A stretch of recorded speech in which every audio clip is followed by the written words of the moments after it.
It will happen when you start believing that being loud is the same as being valuable. When you think visibility equals importance. When you assume that the person who speaks the most must be the most capable. But this way of thinking is actually quite new. There was a time when society valued character more than charm, integrity more than performance, depth more than display.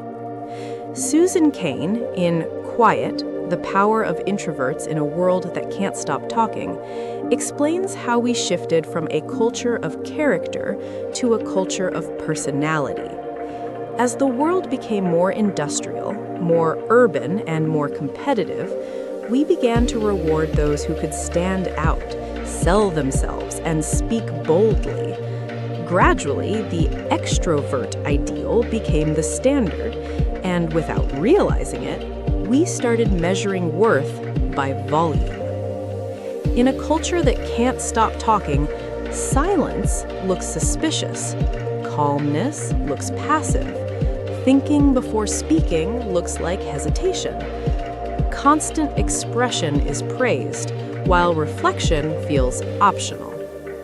But Cain reminds us of something important.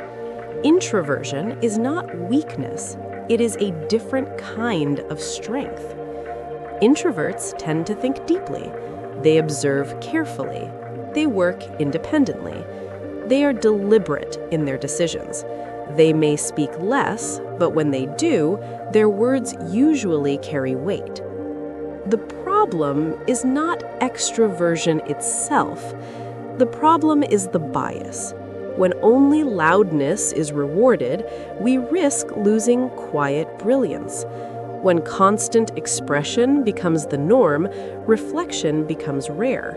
And when everyone feels pressured to speak all the time, words slowly begin to lose their meaning. It happens subtly. When you respond just to avoid being overlooked, when you speak before your thoughts are fully formed, when you feel the need to prove your intelligence in every conversation. Little by little, your words become lighter, not because they lack ideas, but because they lack restraint. And without restraint, even insight can start to sound like noise. But it can shift the other way.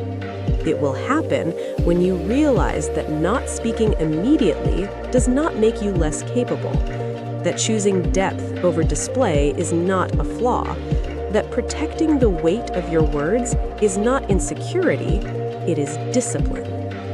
Maybe the goal is not to become louder.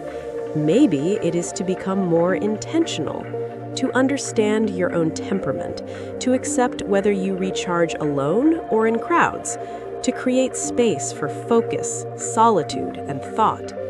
And when you finally speak, not out of pressure, ego, or fear of being invisible, but because you truly have something to say, your words will not compete with noise.